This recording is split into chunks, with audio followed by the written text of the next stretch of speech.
Welcome into the Roundtable. Today is October 18th, and we're going to be hitting some NFL, NBA, college football, NHL, maybe some CFL. We'll be going right around the horn with some of the best sports betting talent around. Let's start it off with big man on campus, at Jeff Nadeau. Jeff, how you doing today, buddy? I'm doing well. Yourself? Looking forward to another Roundtable, Drew. Yeah, me as well. And Ian Cameron, find him on Twitter, @Babano. Ian, how you doing today, buddy?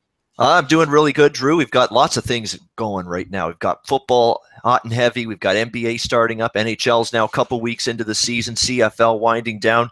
A lot of good time to be a sports bettor. A lot of opportunities out there on the board. Absolutely. A lot of odds that the odds makers have to come up with. I think it's a great time to be on our side of the counter. Donnie, what do you have to say about that, man?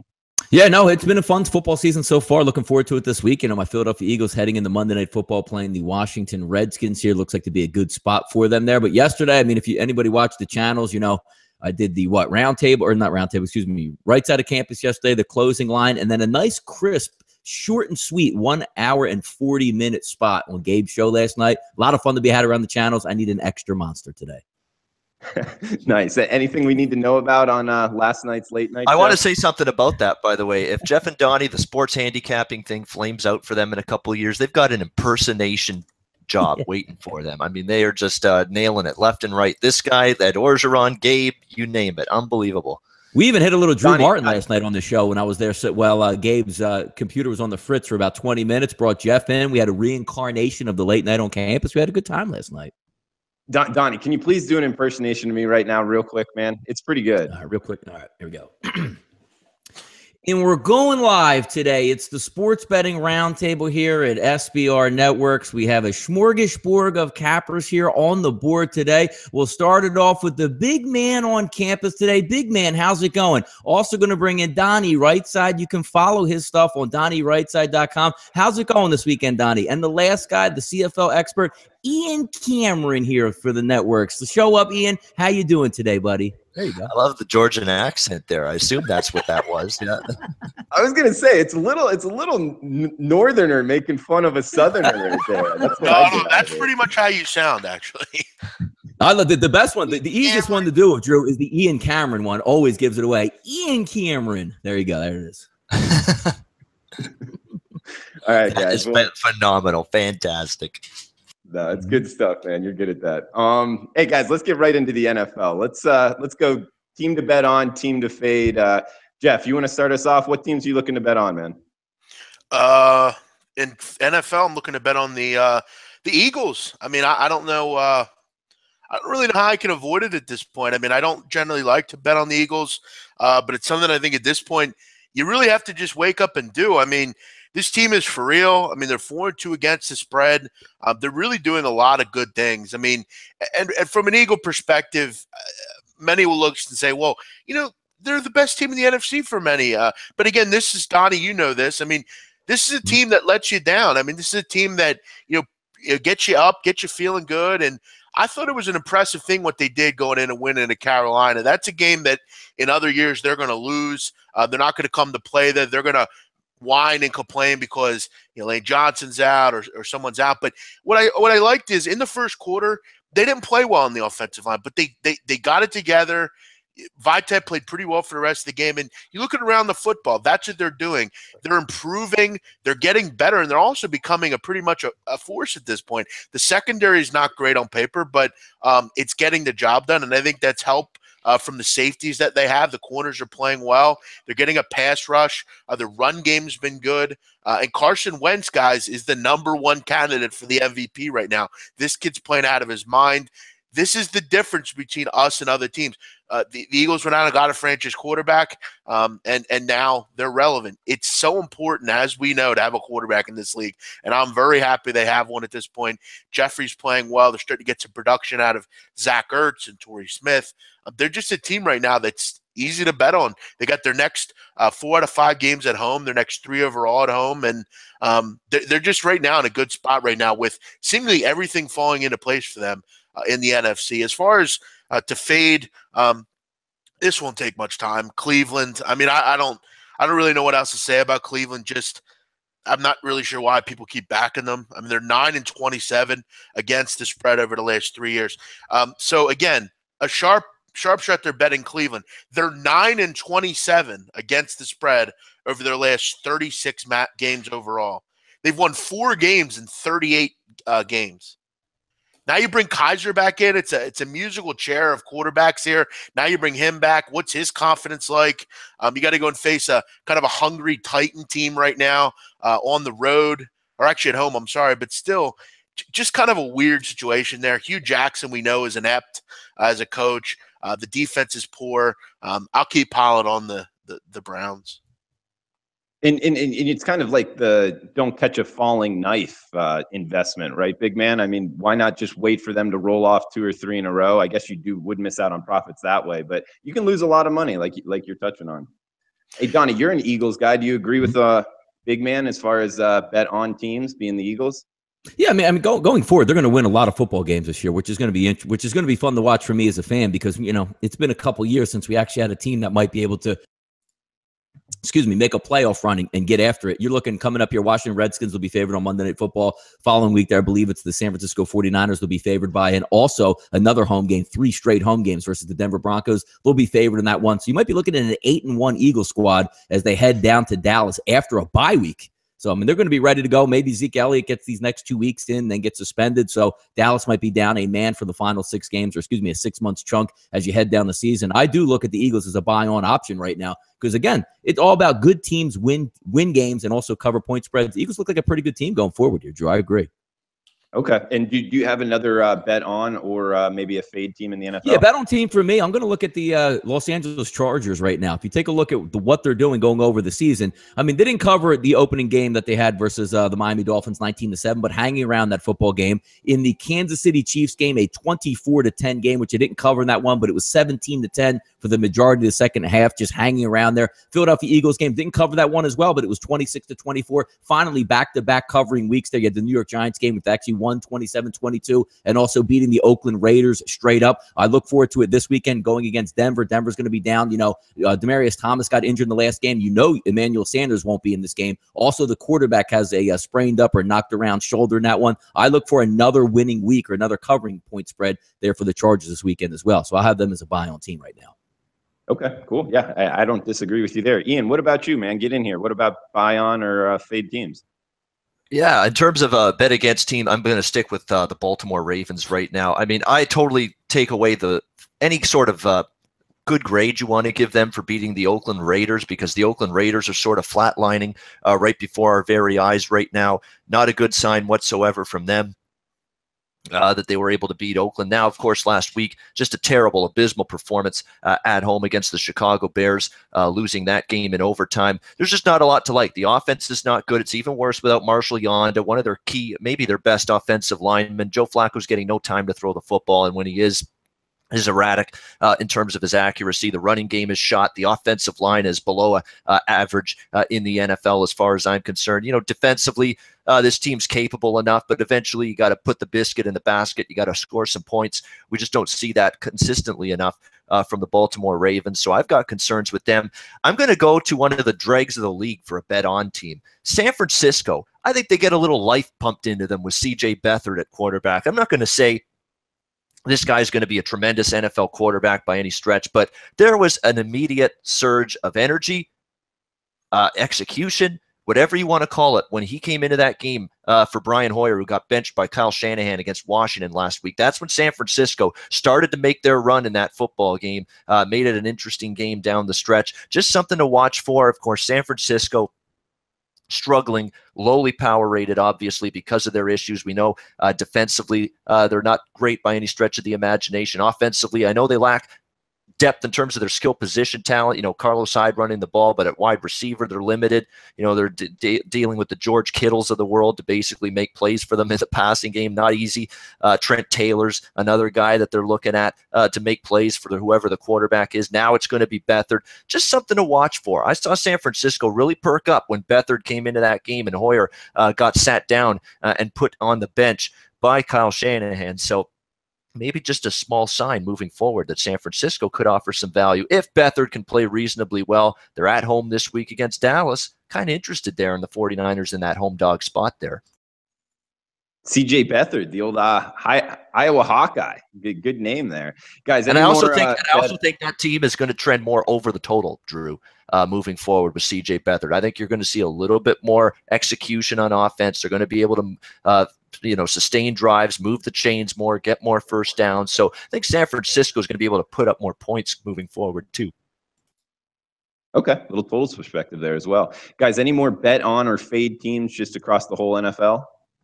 I would probably say one of the fade teams, which is usually not a fade team over the past, 15 years. That's the New England Patriots right now. I don't really know, game plan wise where their head is at. I guess, Father Time eventually catches up to everybody. Tom Brady a little bit slower in the pocket. Gronk is any moment going to break down. But more important is the defense. You have Patricia over there. You have Belichick. Used to be able to scheme and dominate teams that you're no longer dominating right now. Even if you take a look at their schedule, it says they got to win and a cover at Tampa Bay, depending on what line you got it at. The Jets actually should have beat them up 14-0. Got a cover 24-17. Even got a bad call in that game. Carolina losing 33-30. Houston 36-33. Not your papa's, New England Patriots at this point. And even you want to talk about if your defense is struggling right now, you're going to get, the Atlanta Falcons coming up there, dome team going outdoors. I get it, but good luck stopping them because that Atlanta offense is way faster than that New England defense, and that's going to play a big part. I got to throw out something, too, now that Donnie brought up New England, because I know New England's playing Atlanta, who is now on my fade list. I don't like what I'm seeing. That's a terrible loss Sunday. Brutal. Bad as it gets, as far as I'm concerned, against Miami on Sunday, blowing that big lead that they had at halftime, losing that game outright. It's in their head that they can't hold leads. They didn't hold a lead against Buffalo. Now they didn't hold a lead here against Miami. That's inexcusable. Off a bye week, off a loss to the Bills, rested, ready to come out firing, and they did come out firing. I don't know what it was. They thought Miami was going to crawl into a ball and go away, for explaining why that happened to the Atlanta Falcons. But again, as soon as Miami got some momentum, got that 17-7 touchdown, it's like, here we go again. Memories of the Super Bowl, memories of that epic collapse against the New England Patriots. You got to wonder, guys, if it's in their head with a big lead. Can we protect these leads moving forward? Obviously, they have not completely shaken the demons of that Super Bowl loss. That's a concern for me with this Atlanta Falcons team moving forward. I didn't like the defense in the second half.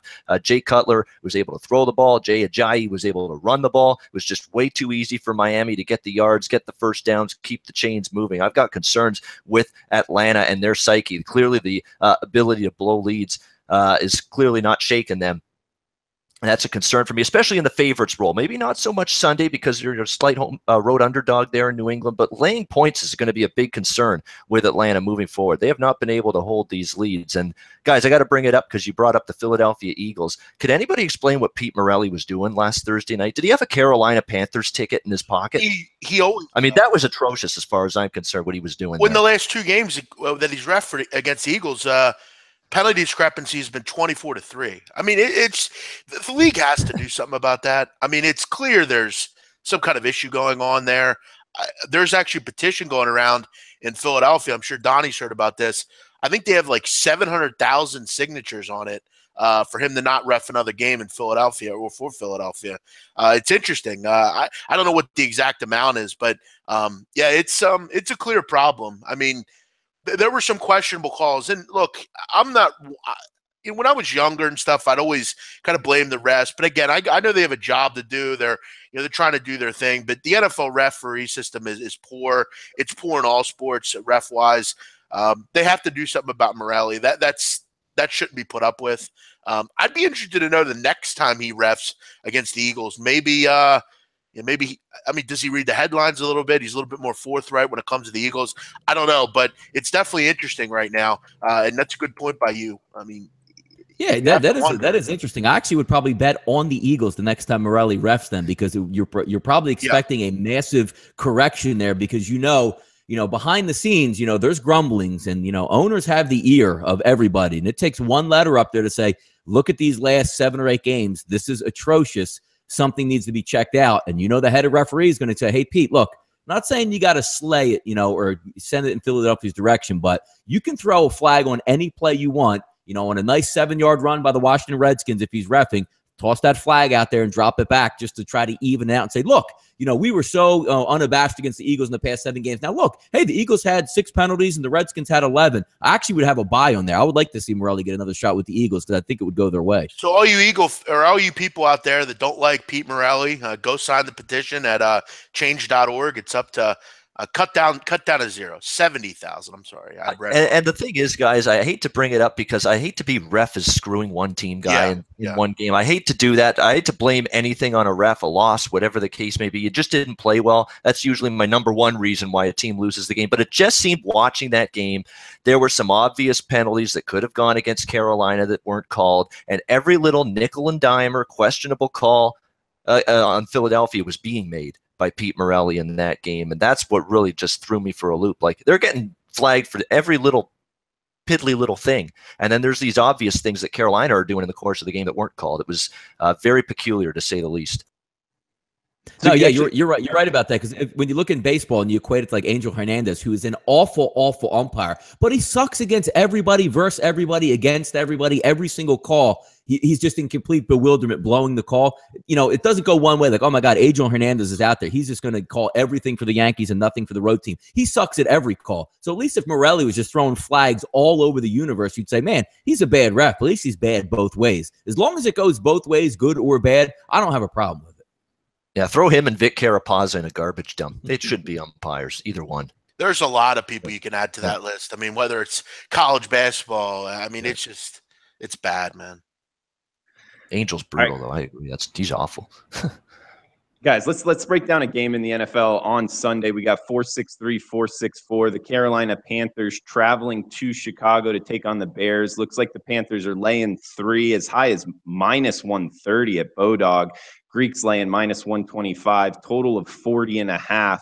Donnie, why don't you start us off on this one? Which way are you looking at it? It's an interesting game. I mean, I like the matchup here. You're going to talk about Chicago, who coming into the season didn't overall think they were going to have a good team win-loss record. I still don't think they were going to, even though they did have a nice win against the Baltimore Ravens. You're now breaking in the rookie quarterback. It's all about his development as the season goes on, not so much wins or losses. But the one thing I thought coming in, they were pretty talented in their front seven, and they're playing some really good defense. You're going to get a step up here. I mean, you're going to talk about the last 2 weeks you're playing the Minnesota Vikings, not the greatest offense, when they're not full go.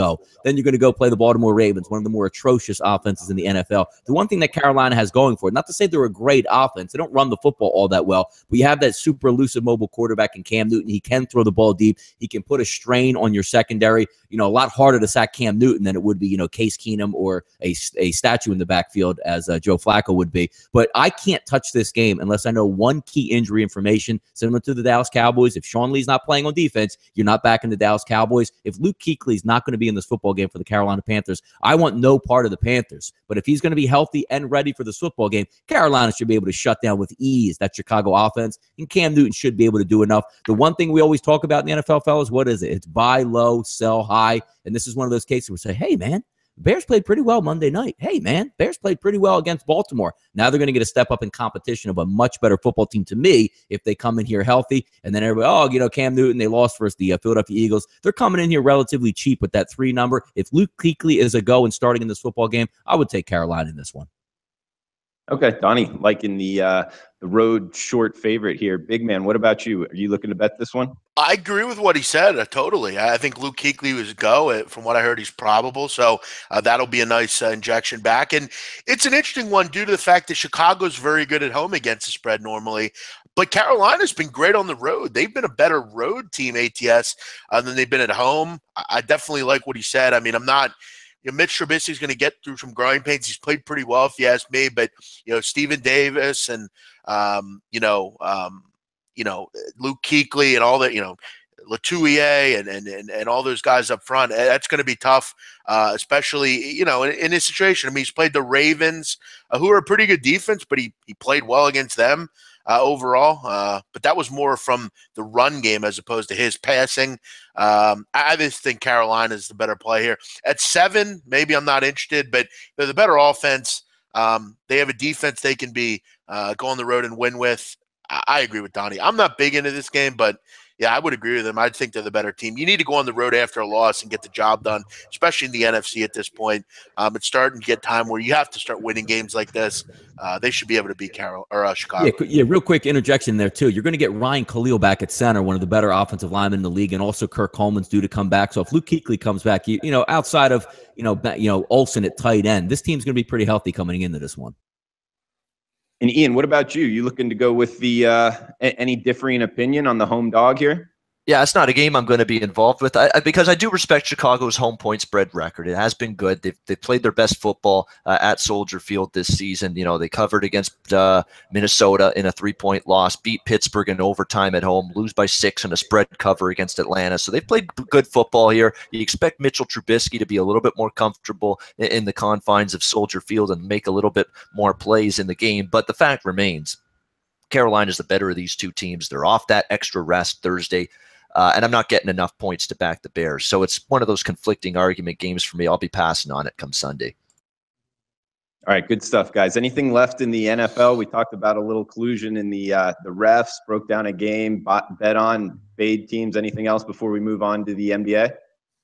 No, just be wary. That 467-468 game, Arizona and the Los Angeles Rams, is being played overseas, and this one will be outdoors and not in a dome. So if you're looking at that game trying to cap it there, just be reminded, again, that game is overseas.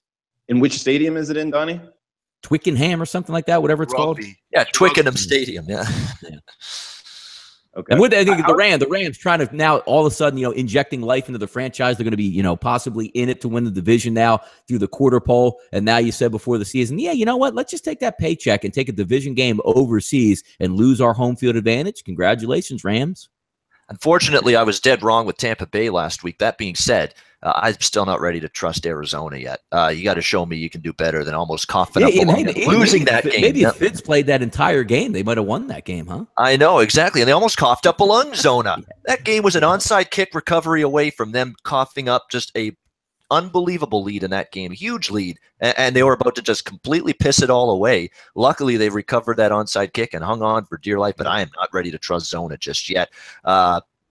We'll see if they get a little confidence bump from this win, but it's Rams or pass there for me. Also, keep in mind in that game, that's at 1 o'clock, so it'll be 6 o'clock Eastern or local time in London at that point. So they're playing it at regular time, so that'll turn into a night game.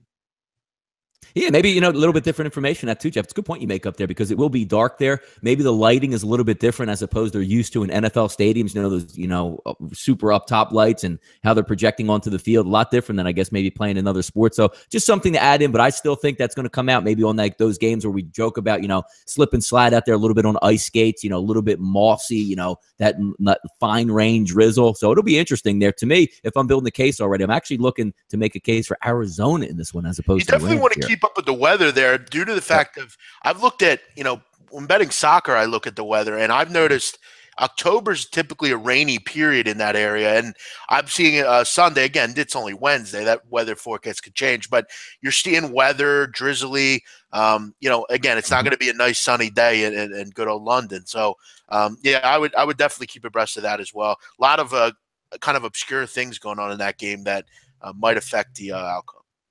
To be honest, the over kind of piques my interest in that game, but I'm always leery of the friggin' weather over there and those overseas games. So we'll dig into it more later in the week. Nah, and you're right. If that game was in Los Angeles, I would be leaning over as well. You'd have that nice weather, nice turf. Exactly what you're getting. Not you're traveling 12 hours or whatever to get to the ball game. You haven't been there before. I'm sure the NFL is going to have you parading around town when you should be practicing and reviewing film. So I get it. Yeah, you're right with that. You're right.